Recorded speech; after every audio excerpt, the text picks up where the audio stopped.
भाई देखते हैं फिर से और एक क्वेश्चन, फिर से पर्सनालिटी बेस्ड क्वेश्चन आएगा।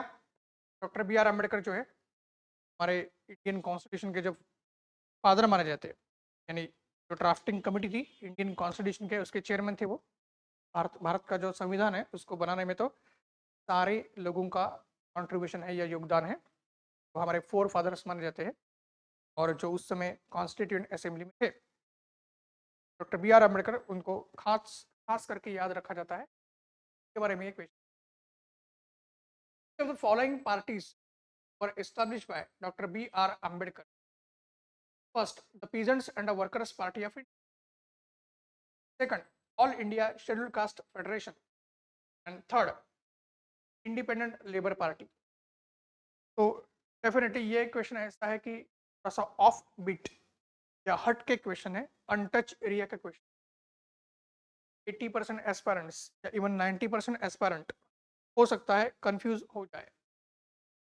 डॉक्टर बी आर अम्बेडकर, उनके बारे में हमें बेसिक आइडिया तो रहती है, बट एग्जैक्टली उनके पार्टीज कौन से थे ये बहुत ज़्यादा दिक्कत आती है।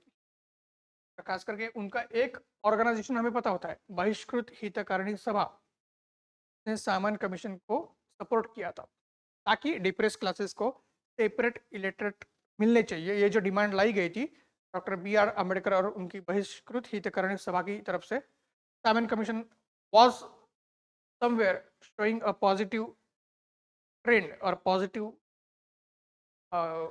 focus upon giving the so-called separate electorates. सामान्य कमीशन कभी कहीं ना कहीं basically was focusing upon giving the separate electorates to the depressed classes. बाद में जाके साइमन कमीशन ने वो डिमांड एक्सेप्ट नहीं की थी और फिर राउंड टेबल कॉन्फ्रेंसेस में doctor B R Ambedkar had to reintroduce the demand and then he was able to get the separate electorate. ये चीज़ है, बट ध्यान में क्या रखना है, ये जो all India Schedule Caste federation है, बाद में जाके क्या हुआ कि ये जो पर बहिष्कृत हितकारिणी सभा है वही basically doctor B R Ambedkar ने ऑल इंडिया कास्ट कन्वर्ट किया। All India Schedule Caste Federation को definitely doctor B R Ambedkar की पार्टी है। एंड क्विट इंडिया मूवमेंट के टाइम में डॉक्टर बी आर अम्बेडकर ने इंडिपेंडेंट लेबर पार्टी एस्टेब्लिश की ड्यूरिंग क्यू आई एम 1942। इसका कनेक्शन कैसे लगाना पता है आपको?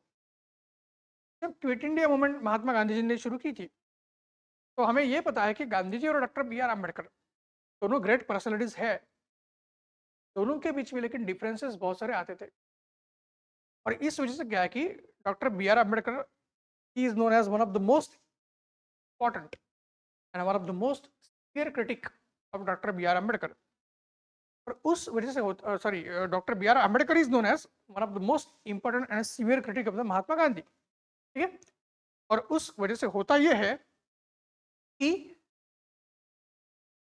जब डॉक्टर बी आर अम्बेडकर कहीं ना कहीं फोकस कर रहे थे for the upliftment of the depress classes, तो उसमें उन्होंने वर्कर्स जो है उनके भी इश्यूज लिए थे। मुंबई के जो वर्कर्स थे कि मुंबई में बहुत सारे कॉटन मिल्स थे एंड उन कॉटन मिल्स में जो वर्कर्स काम करते थे उनमें से बहुत सारे वर्कर्स डिप्रेस क्लासेस को बिलोंग करते थे।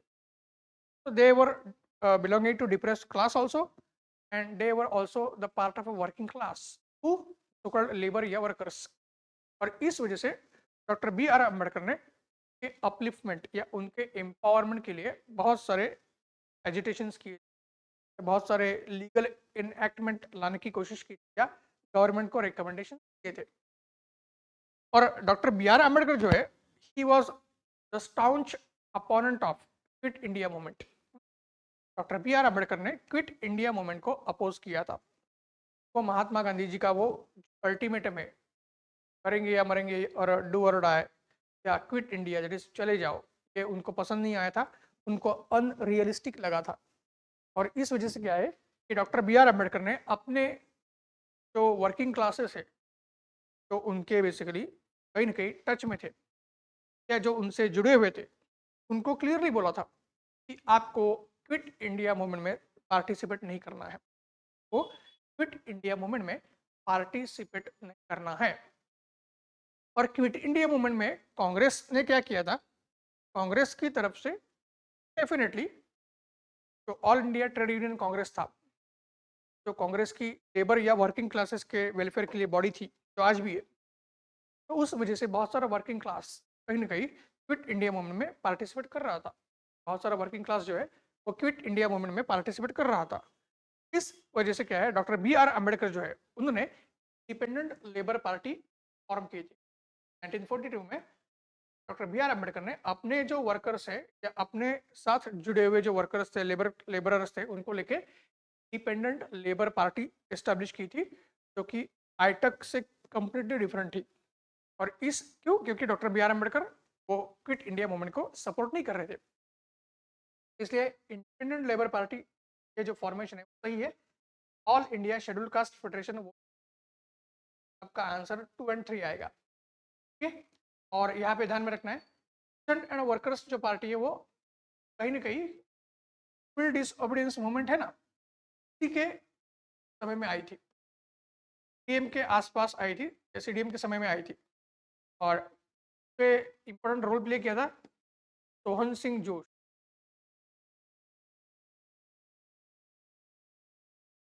ठीक है, और ये थोड़ी सी सोशलिस्टिक टाइप की पार्टी थी, पीजेंट एंड वर्कर्स पार्टी है, वो सोशलिस्टिक टाइप की पार्टी है। और इस वजह से हमें दिखेगा कहीं ना कहीं पीजेंट एंड वर्कर्स पार्टी जो है सही ऑप्शन है। एंड अगर उसको एलिमिनेट करेंगे बाकी सारे ऑप्शन हट जाएंगे, हमारे पास B as a answer clear cut आएगा। बट ये जो फैक्ट्स दिए गए उनके पीछे का अगर बैकग्राउंड पता है आपको, then definitely you can connect कि डॉक्टर बी आर अम्बेडकर ने कौन सी पार्टी इस्टेब्लिश की होगी एंड कौन सी नहीं होगी। और एक चीज तरीका ध्यान में रखना है, डॉक्टर बी आर अम्बेडकर ने डिप्रेस क्लासेस के ऊपर फोकस किया ही था कि वो खुद डिप्रेस क्लासेस को बिलोंग करते थे। और साथ साथ बहुत, जैसे मैंने बताया कि बहुत सारे डिप्रेस क्लासेस वो वर्किंग क्लासेस थे, तो डेफिनेटली वो उनके ऊपर फोकस करने वाले थे। But doctor B R Ambedkar का direct focus peasant as a class या कल्टीवेटर एज अ क्लास उनके ऊपर नहीं था। उन्हें पीजेंट या कल्टीवेटर के वेलफेयर के लिए भी उनके अपने थॉट्स मिलते हैं, अपने रिकमेंडेशंस मिलते हैं। बट डायरेक्टली उन्होंने पीजेंट या कल्टीवेटिंग क्लास के लिए काम किया या उनके एम्पावरमेंट के लिए कोई पार्टी लाई, ये दिखता नहीं है। पीजेंट वर्ड से भी आपको क्ल्यू मिल जाएगा कहीं ना कहीं डॉक्टर बी आर अम्बेडकर की ये पार्टी नहीं होती, और फिर हमारे पास करेक्ट ऑप्शन आ जाता है। ठीक है, इस तरीके से क्वेश्चन को सॉल्व करना है।